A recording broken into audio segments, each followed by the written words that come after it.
All right. So, hey, Back to the Future, the musical. So Kat and I saw it last week, as we mentioned.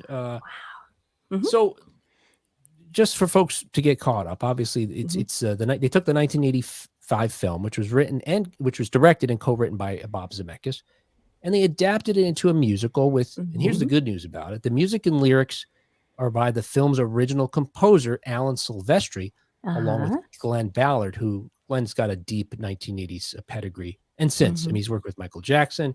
Most notably, he's worked with somebody else I can't think of at the top of my head, but I had it a second ago. Somebody else. And lots of other people. And the book for the musical was written by original screenwriter Bob Gale.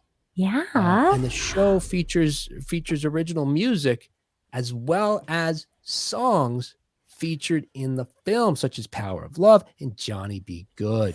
I should have gotten Johnny I've already downloaded the soundtrack so that I can listen to it myself. Okay, cool. Now, I got to say, we can talk about this in a moment, but I don't think I tried doing that too, John, because I've done that before. In fact, just to understand the context of what they're singing, because sometimes the audio is not so fantastic.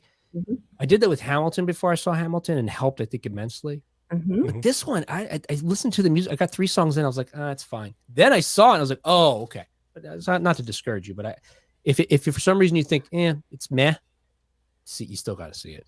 Yes. Uh-oh. Well, much like we were just talking about the Dial of Destiny, it's like we're just talking about the Dial of Destiny, is that if the music was going to dissuade me from seeing it, I wasn't going to see it in the first place. I'm going to see it based on the franchise, so it's all right. They don't do dun dun dun dun. They don't do that anymore. They do dun dun dun. Bah. Marcus says, the quote of the show is, "I just can't reach around for my toys." Marcus, I'm glad you pointed that out, because now I'm going to isolate that for future show purposes. That's going to be on one of Will's buttons he can push later. Here's another encouraging thing about Back to the Future musical, because look, when I first heard they were going to do this, I was very skeptical and cynical and all the alls. But Bob Gale, who wrote the original screenplay, said he realized that when people have been asking for a Back to the Future 4 for the last several decades since the original film came out, he realized what they really were asking for is to have that feeling, that experience that they had, that joy they felt when they saw the original film for the first time.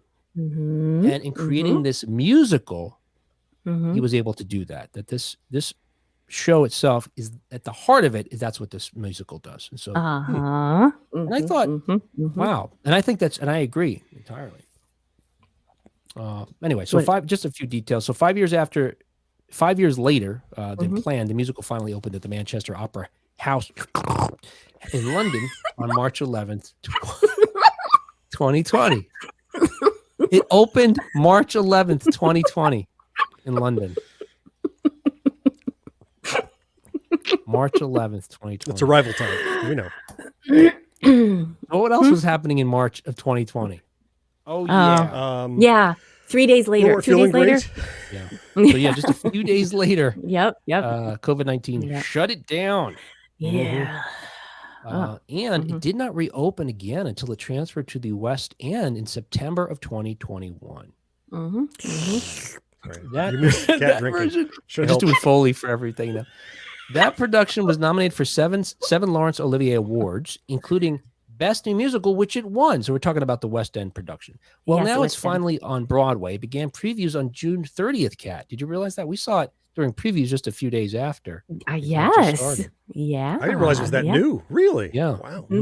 Okay. And it was at the Winter Garden Theater, which Kat and I and folks on the East Coast only associate that theater with another long-running musical, Cats. That's where I saw it twice. Oh, you did? I did. I don't remember for sure. That might be where I saw Beetlejuice. It might have been at the Winter Garden Theater, actually. Oh, that's possible. Cats did close. I think it was there too. Ago. Okay. Yeah. Okay. All right. Cool. Yeah, and Beetlejuice just closed in March of this year. Right. So, yeah. Oh, okay. Yeah. But it's not going to officially open until August of this summer. So, there's still some kinks to work out. But did you see kinks? Did it feel unpolished? Oh, there was a great kink. Yeah. What was the great kink? There wasn't. Did the DeLorean go to the wrong time and mess up and go to the wrong year? What do we do to the 20s? Yes. Just jitterbug. Keep it up. Jitterbug until they change the set. the cover for the kink. There was some issue with the scenery moving at one point, and they brought a scrim down in front. And what did it say, Will? It was, please excuse us or be patient while we fix the time-space continuum. Right. Exactly. It was Yeah. they were ready. They had it. Oh Yeah, yeah, they it was, know. Yeah. it was great. Right. But they even kept their problem themed, which Yes. I'm sure actually engendered Yes. some chuckles and smiles, even though it was a Oh, problem. That's smart. absolutely. Yeah. Yep. Well, we're not going to be able to name all the wonderful folks that brought this thing to life, but the creative team that staged it originally in London, it's the same folks that are involved in the Broadway production, of course. Okay. I would imagine very little to next to nothing had actually changed, but it was including director John Rando and the cast. Two of the cast members from the original production came over as well, including Roger Bart, who plays the Doc Brown character, and Hugh Coles, who plays George McFly. And a new guy took over for Marty, a gentleman named Casey Likes, I'm going to say, because it looks like Likes as his last name. What can we say? So while you're on the topic of casting, let me ask you what's one question about two people? So I watched some clips. I watched a clip of that stage, that cast performing, like a medley on some award show or something. Okay. And of the ones that I saw, the Marty seemed to slip in and out of his Martiness. Like if he was going to be singing, he wasn't Marty, and when he was talking, he kind of had a little like lilt in his voice sometimes. Right. And okay. so, and then the Doc Brown, I didn't see speaking much, but what I saw of him seemed like he nailed it more than the guy that played Marty. So since they're recasting these iconic characters, how did you think the casting was of those two primaries? I mean, I think anybody could fill in the others because they're not so iconic, but how did you feel about the portrayals? Will, you want to go? Oh, I thought you would go. You thought I would go. That was a delay. I'm just catching on. I would say I was pleased with Marty, but I feel like, wow, those are big shoes to fill, right? And I think he did Size 10s. I think he did a fine job, but the Doc was better, like just way better. I thought he looked like it. Okay. Well, he did. There's some, I hadn't, not an experience. I had a perception thing happen though, because when Doc first came out and started, I was like, like, not that I was disappointed, but it's like part of me wanted him to be just like in the movie.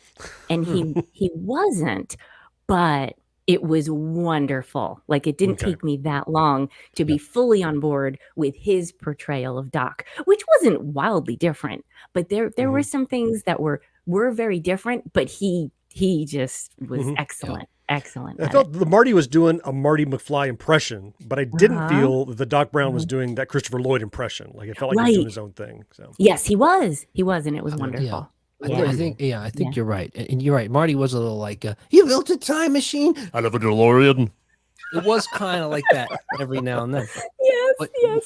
Most of the actors, like Kat's suggesting, they would do touches to sort of, but I was worried when some of them came out and like, hey Doc, I heard that and I was like, oh no, this is going to be like a Saturday Night Live sketch. Right.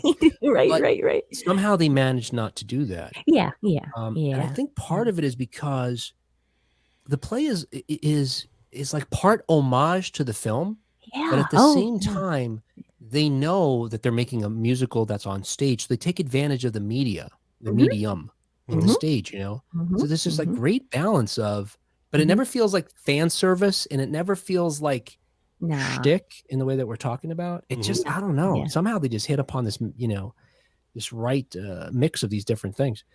But you're also right about Roger Bart, who played the Christopher Lloyd character, the character that Christopher Lloyd, what do they call that? Originated on screen. He did a little bit of his sort of voice and mannerisms for lines that are lifted straight off the screenplay. Yes. But for the most part, like Kat's saying, he just went wild and had a ball with it. Oh, it was great. And I thought it was going to bother me at first how much fun he was having, but it's infectious. And it really seemed like the way the show was written, but also the freedom they gave the actors. That the kind of fun was that at times the actors via their characters were able to demonstrate that they're fans too. That they Yeah. get it too. They Yeah. know what we like about it. And sometimes, talking about sort of I'm saying metaphorically with a wink. Sometimes it was literally a wink. I can't remember, Kat. There was a joke. They looked at the audience and addressed the audience sometimes. But Yes. like they'd make a joke Oh, that we knew was from the movie and meant a certain thing, and then they Mhm. look at the audience like, "Come on, I mean, we yes, had to that do the line." did A brick in the happen. That wall, did. winking Yeah. at you. Yeah. Yep. And those two Yeah. that we're talking about had Mhm. a wonderful rapport. They had Oh yeah. parts all throughout the Mhm. show. Sure. I won't give details of what it was about, but it became hilarious and it became difficult for them to not laugh. Oh my gosh. Also, it had that like it almost was a Saturday Night Live skit where they're like trying really hard They, to not laugh. oh, And it was really funny. maybe only because I've been in this position on stage before, but it was Mhm. clear to me that Roger Bart, the Mhm. Doc Brown character, was Mhm. trying to get the Marty actor to break. I think you're There right. were like 4 times where he Yeah. would just keep doing this bit, and he was like, "I'm not going to stop doing it until you can't handle it anymore." And finally, by like the 3rd or 4th time, this is over the course of the show, they Mhm. both started cracking up. And again, I would have thought it would have bothered me but by then I was, you get the spirit of it, that It was great. it's like Back to the It's Future. the thing made about by live theater. Yeah. It's because Yeah. you are actually both there in the space, and it Yeah. stops Yeah. being entertain me, and it's Mhm. more like, here we are together, do your thing and let me participate almost, right? Because you can Mhm. react and they can Mhm. hear you in real time. So when I've seen Mhm. live theater, even with mistakes, as long as they, like you said, the scrim came down, but even Yeah. less planned mistakes, as long as I saw this crazy play I won't go into too deeply, but at one point they go around the audience and take props that they want to use. And they got this prop that like broke when they had it. And so they I think it broke someone's camera or something. The Oh, strap broke and it fell and crap. And surely problems were happening. Maybe it was staged, but everybody was like, and then they kind of make a big joke out of it. So maybe it was, I don't know. Anyway, I don't mind the Mhm. mistakes live like I Yeah. would like a bad performance on SNL or something, even though that's live, but we're not there. But yeah, Yeah. I could see Right. that. Yeah. Yeah. Yeah. Yeah. And with regard Mhm. to Mhm. the Yep. you're talking about how closely they tried to, whether they tried to be like the film counterparts or not. Every main character did have a little bit of something. But the Mhm. actor Hugh Mhm. Coles, who came over from the West End, who originated the George McFly character over there, Oh my gosh. I for just one moment thought he's going to be doing a parody of Mhm. Crispin Glover's version. Mhm. But Mhm. instead, it was like Crispin Glover appeared on stage and took over this kid because Really? Wow. That's funny. sounded, looks enough like him, and had the physical mannerisms to just make you believe that. To a T. Wow. It was amazing. I meant to share this here. So this It is was this is the astonishing. Doc Brown and Marty that we saw on Mhm. stage. Yeah. Again, he's Oh, they had and part throughout the play they do definitely stage some of the iconic moments from Mhm. the movie as best as they can, Mhm. and some of them look a little more sort of spot on, like this one. And this is obviously what you more come to expect from a Broadway musical, where Yeah. it's on stage, but you don't care because you've already sort of bought Right. into the reality of it. Mhm. Um, Mhm. being framed by a beautiful, this picture doesn't do it service, but a beautifully Oh. sculpted clock tower structure behind them. Mhm. Um, Mhm. um, that said, I guess the only other thing that I sort of wanted to mention about the show was that the technical aspect of it. Oh my gosh. I was gonna say, yeah, Mhm. all the special effects and the lighting and wow. I didn't Mm. know Oh any of my that was gosh. going to be like, to the extent it was. I had no idea. But they use a series, like Kat said, to have a scrim in the front and a scrims in the back, where they're able to do these projections that are fantastic Mhm. and just Mhm. further create the reality of this. You got to think the biggest challenge in staging this, your first thought is, well, how are they going to do a DeLorean Right. and time travel? Yeah. They did it. They did it. Just a bunch of lights I can imagine and projections and like Oh, it was I was wondering Mhm. like, so since I have not seen this again, wham, Uh-huh. crying, but like how would you do Beetlejuice, right? But they had like the giant Right. striped black and white Mhm. sandworm on stage. I'm like, I can't believe they pulled that off. I There's would some love to see creative people over there. Yeah. Mhm. Yeah. Surprising. John, I feel like I need to give you my socks. Consolation prize or No, something. he'll see it. A consolation prize.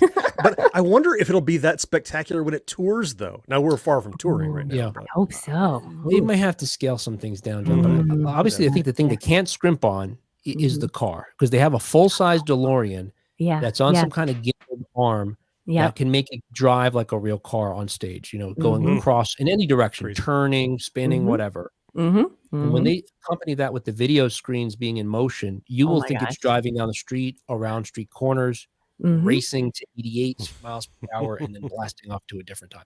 So Damn. convincing. Oh my gosh, yeah. but And I we did had see- amazing seats, and we were just like, I felt like we're in this. It was so cool. I think I saw Chitty Chitty Bang Bang on tour years ago, and the Chitty Chitty Bang Bang car, similar challenge, because they have the car that flies and all that. Yeah. And they at least had that. So I would imagine they're at least going to come with that on tour. Mhm. Mhm. Mhm. And with regard to the tour, go ahead. Oh, yeah. Speaking of the car, I have lots of questions, but one more question I want to ask you during this show, and that is,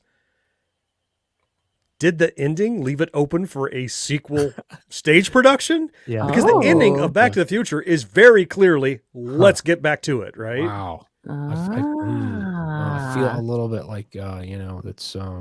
Hmm. Because I'm saying that's if you're hitting all the beats of the film. Yes. Yes. Okay. Yes. Well, you got to do the we're at the Twin Pines Mall. Yeah. You got to do the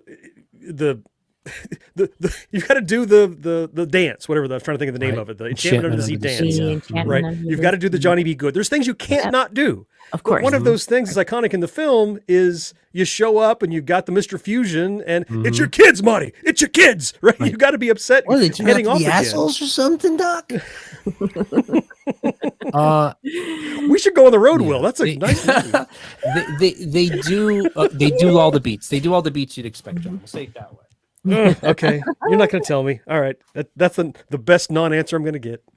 Kat, you You know can tell what I me can later tell when Will's you? not listening. Well, you know Okay, what I tell will me. tell you, John? I achieved a bucket list item for this trip, going to see the show that I didn't even know I had. Oh, yeah? Being a passenger in a car that Will's driving from New Jersey to New York and back again. It was so fun. I got to see this bucket list. Wow. I think you're wasting your time on a lot of stuff. No way. Was it the playlist? All Duran Duran, both ways? Is it- It was as exciting as time traveling, though. We go through the Lincoln Tunnel, it's kind of like that. Yes, yeah, that's a good time travel. Yeah. John, you can find out the answer when the North American tour starts next year. It's scheduled to begin at Playhouse Square here in Cleveland, Ohio. And so far, they've only announced dates for Schenectady, Charlotte, and Washington, D.C., but I imagine it's going to be coming to a theater near you real soon.